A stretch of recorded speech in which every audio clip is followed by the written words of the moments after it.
Alors, je reviens pour analyser un tout petit peu plus loin.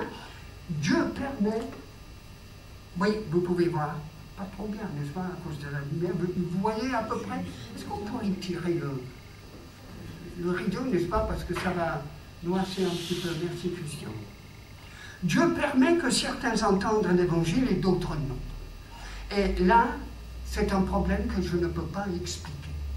Pourquoi il y a des millions de hindous, millions de bouddhistes, millions d'animistes, millions de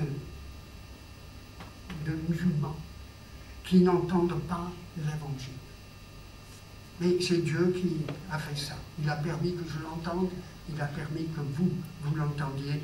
Et tout ce que nous pouvons faire, c'est d'être reconnaissants et de le remercier continuellement de tout notre cœur.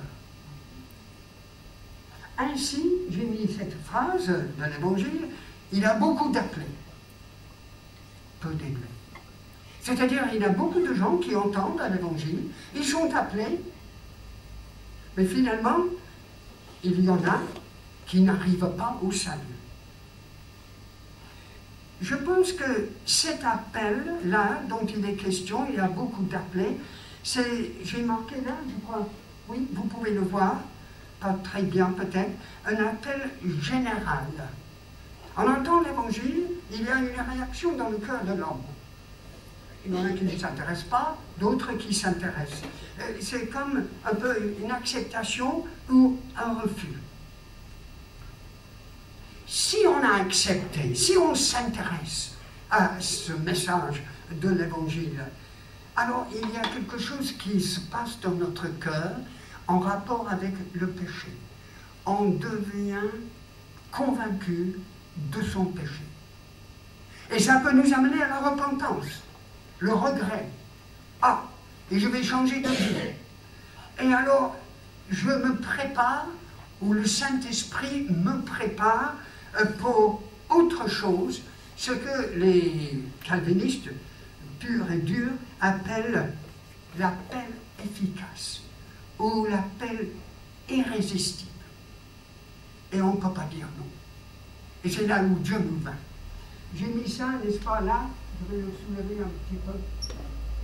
Si on acceptait, je lis, la conviction de péché, la repentance se produisent, et la personne reçoit un deuxième appel, qui est direct dans le cœur.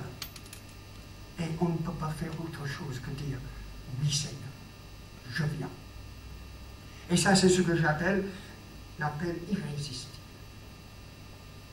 Et pourtant, malgré cela, j'insiste là-dessus, quand je rends mon témoignage, hein, je ne dis pas que je suis comme Obélisque né dedans, hein, comme ça, n'est-ce pas? Je dis j'ai entendu l'Évangile dès mon jeune âge, mais à un moment donné, librement, volontairement, j'ai reçu le Seigneur.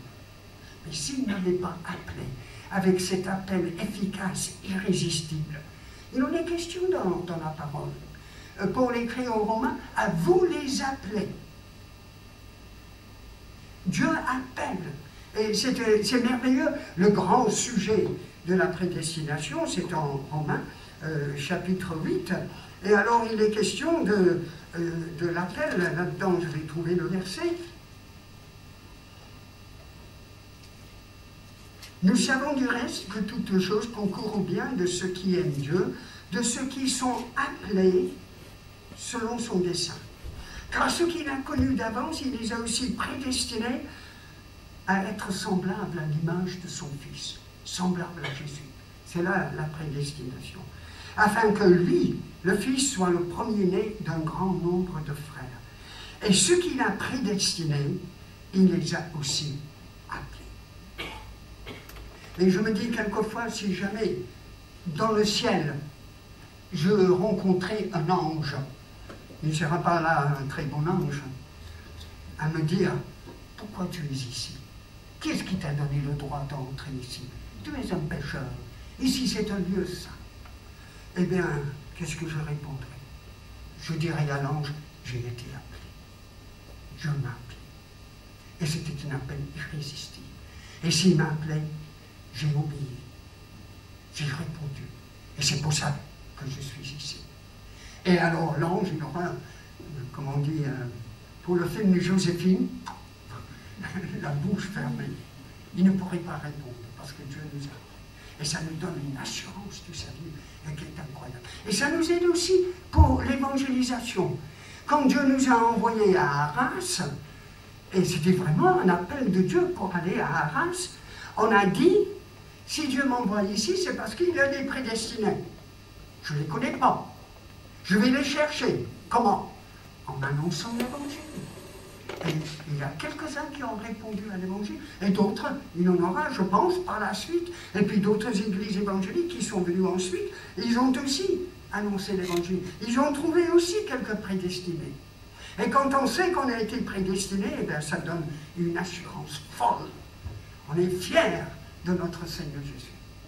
Que ce soit toujours comme ça, chers amis, frères et sœurs, pour chacun d'entre nous et pour nos églises. Je voudrais terminer par la lecture d'une prière de Jean Calvin. Elle n'est pas en rapport avec le salut des âmes, mais où on peut capter sa piété. Et c'est une prière que nous devrions en quelque sorte prier tous les jours. Non pas comme une liturgie, mais dans le même esprit. Voilà ce qu'il dit. Ce qu'il prie.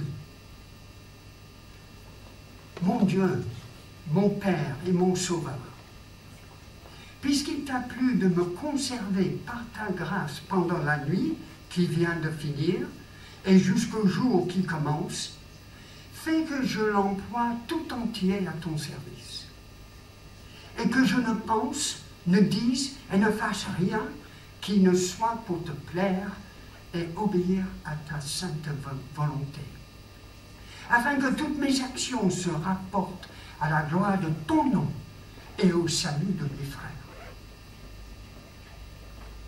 Et de même que pour cette vie terrestre, tu fais luire ton soleil sur ce monde, veuille aussi éclairer mon intelligence par la clarté de ton esprit, afin de me diriger dans la voie de la justice. J'ai lu cette parole, dans la voie de la justice. Moi, je n'aurais pas prié comme ça. Moi, j'aurais dit, dans la voie de la paix. Et Calvin, la voie de la justice. Il voulait être en rapport, en bon rapport avec la parole de Dieu.